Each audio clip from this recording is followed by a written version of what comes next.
This is sort of a review of Bonhoeffer, the movie, but which also has some stupid subtitle. Uh, Spy, theologian, martyr, attempted assassin of Hitler. That's not the actual subtitle, but it's something like that. But in a roundabout way, I just want to talk about Angel Studios. Angel Studios is the outfit that brought forth uh, Bonhoeffer and a few other movies. And Angel Studios first came into focus with the movie Sound of Freedom. Was that just last year? I remember it came out on July 4th. Was that on July 4th, 2023? Was it really? It seems like longer ago than that, but I think it was just last year. So, Sound of Freedom was this big sensation. It was this big hit, and people on the left hated it, not because they had any substantial reason, but because they thought it was QAnon. Uh, it was repeating QAnon talking points, which it wasn't at all, but because it was about um, uh, people who try authorities attempting to put an end to child trafficking by going undercover, and because child trafficking was the theme, then the lefties lost it and thought that this is just rehashing QAnon talking points, and because you can't possibly be against child sexual trafficking. You can't make a movie about uh, the horrors of child sexual trafficking without being a QAnon enthusiast. I mean, they really went there.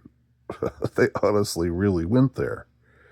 Um, they're willing. That's how crazy they are. They're willing to cede the child sexual sex trafficking. Uh, they're willing to cede that issue to conservatives. Oh well, we're liberals. We're not going to talk about child sex trafficking. That's so gauche. That's so QAnon. Uh, that's we don't talk about things like that. We're more enlightened than to be outraged by child sex trafficking. They actually did that, which is pretty breathtaking. But there are a lot of things that take one's breath away these days, aren't there? As far as what's going on culturally speaking, and even though I started this video by talking about how Angel Studios put out this movie that was actually worthwhile, I didn't think it was great. I thought it was good, and I thought, well, whether or not it's whether it might be glorifying the guy who it's based on uh,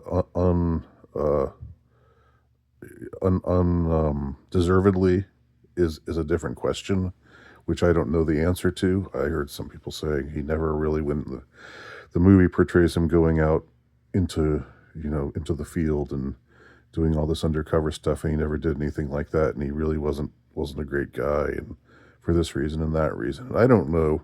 That might all be true for all I know, but it's not really important. The movie is is the movie. Let's just say let's just take the movie Sound of Freedom and forget that it's about an actual person for a second, and just say this is a movie about a real problem in the world today.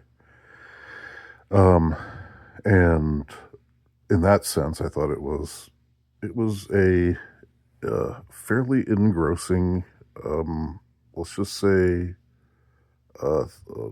thriller. I don't know, something like that. Um, and it did very well, and it hit the mark of its demographic very well. You know, it sent out its appeal. It sent out its dog whistle, if you will, and the intended audience all found it, and they made it a huge hit, a gigantic hit. So what Angel Studios has done since then, however, has really failed to impress me, or it has impressed me, but not in a good way. And uh, the two movies that I'm remembering the most, the movies that I'm going to talk about here.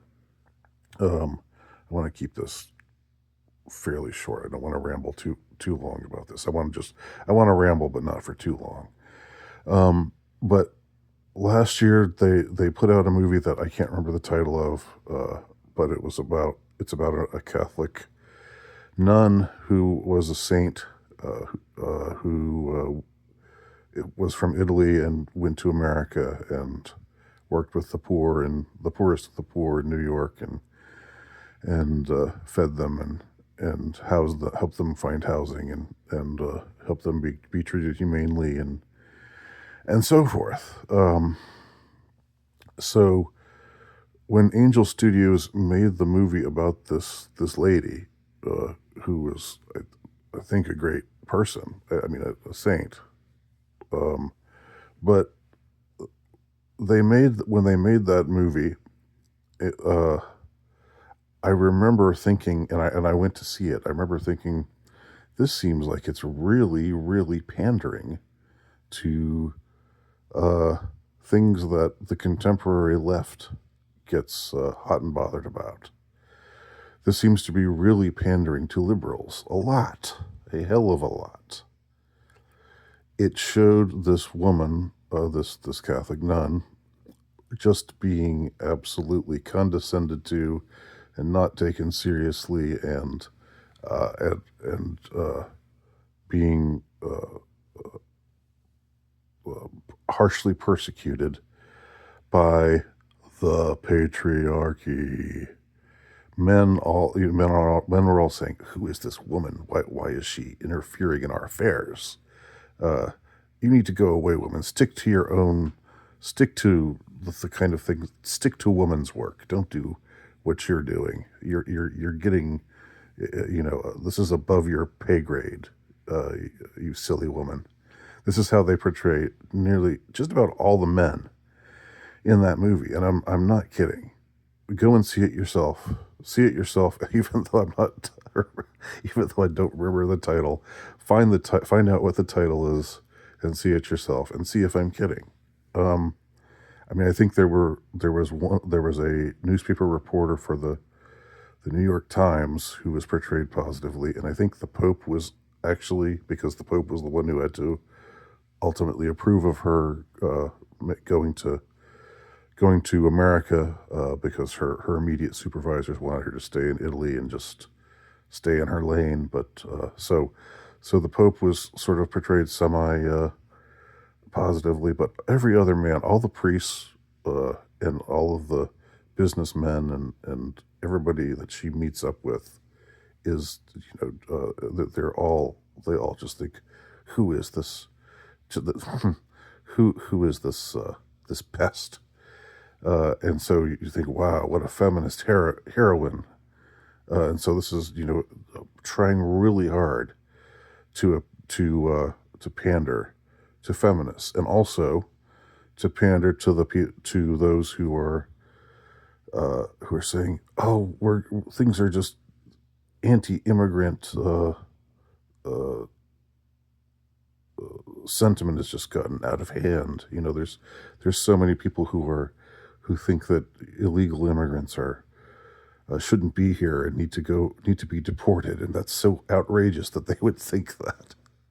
And so, how outrageous to think that the law should be followed, and that illegal people who are here illegally shouldn't be here.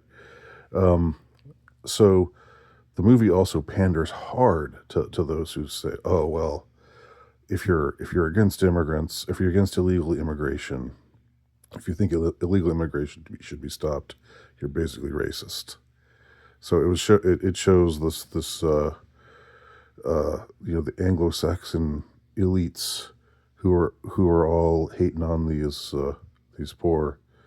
They're in this case they're legal immigrants. They came here legally, but they're still looked down on um, and uh, and so it panders in a not very subtle way to the pro illegal immigrant lobby and to the feminist lobby, while also masquerading as this Christian conservative film. This film made for the same audience who went to see Sound of Freedom. Um, well, basically, very little is even mentioned about God. I think that point is actually was actually made by a couple of critics that this woman never even talks about God. This she's a nun. She's a she's devoted her life to service of God and the church, and yet the movie is very down on the church, or down on the hierarchy of the church generally, the male hierarchy of the church, and and it's also just seems to be basically indifferent to God, um, in how it portrays this character, and it just hones in uh, with a vengeance on these very pandery kinds of things. And the new movie Bonhoeffer, finally getting to Bonhoeffer at almost the 12-minute mark of this alleged Bonhoeffer review. Um, but I didn't really want to bother with a review because the movie is so it's just it's not really worthy of a review.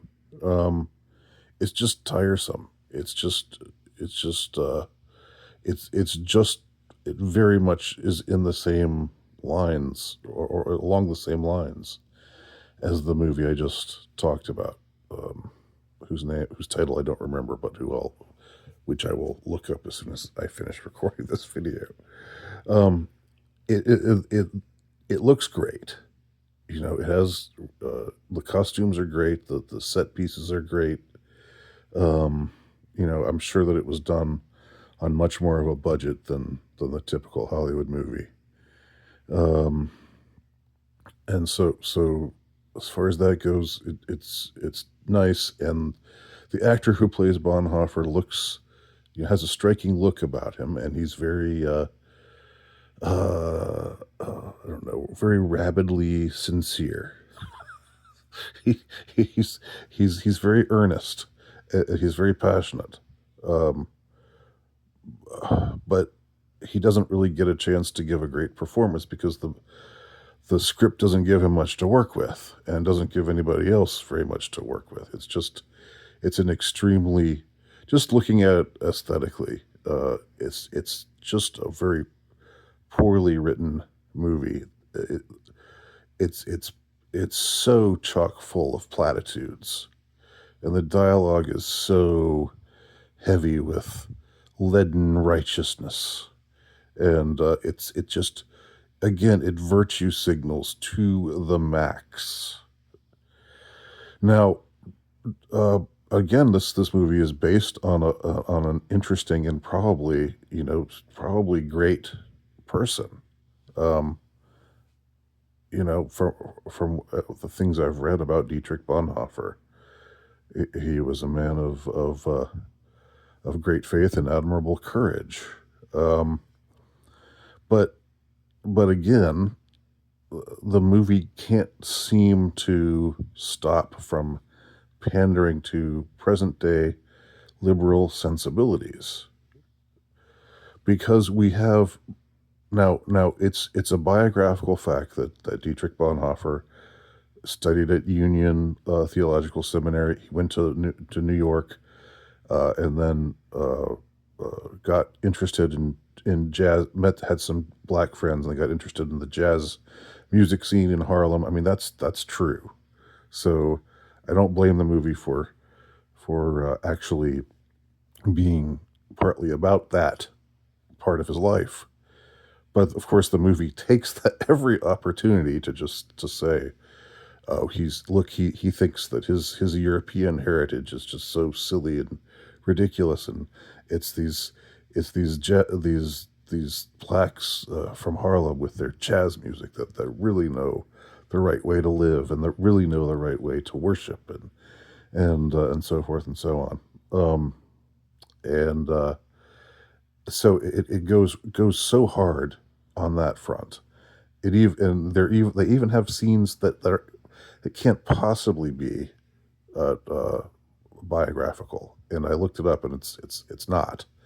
Where he goes with his black friend to some hotel somewhere. I think in Washington D.C. or someplace like that, and you know he gets a motel room for himself, and then he tries to bring his friend in with him, and then the racist clerk says, "Hey, get that boy out of here.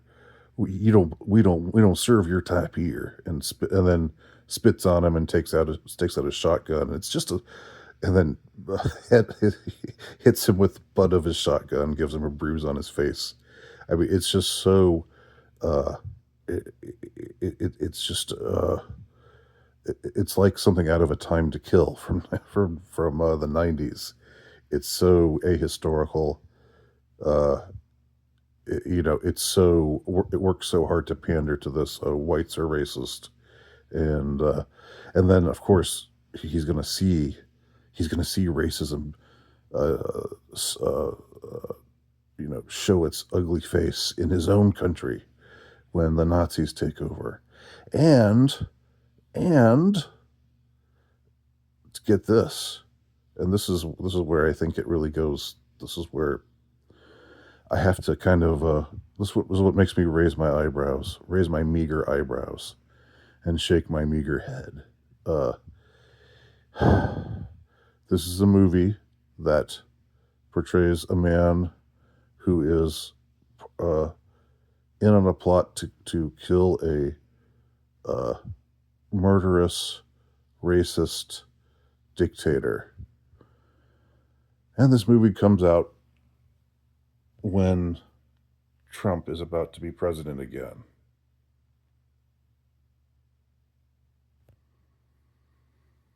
Hmm. So, in conclusion, Angel Studios. Uh, what are you doing? You're trying to pander to people that they're not going to see your movies. Feminists aren't going to see your movies. Liberal, leftist, atheist, agnostics. They're not going to be. They're not interested in seeing your movies. Why are you trying so hard to uh, to pander to this audience that isn't yours? And why are you spitting on the audience that still that is going to see your movies? And that thinks, oh well, they're on our side because they're not liberal Hollywood. They're faith friendly.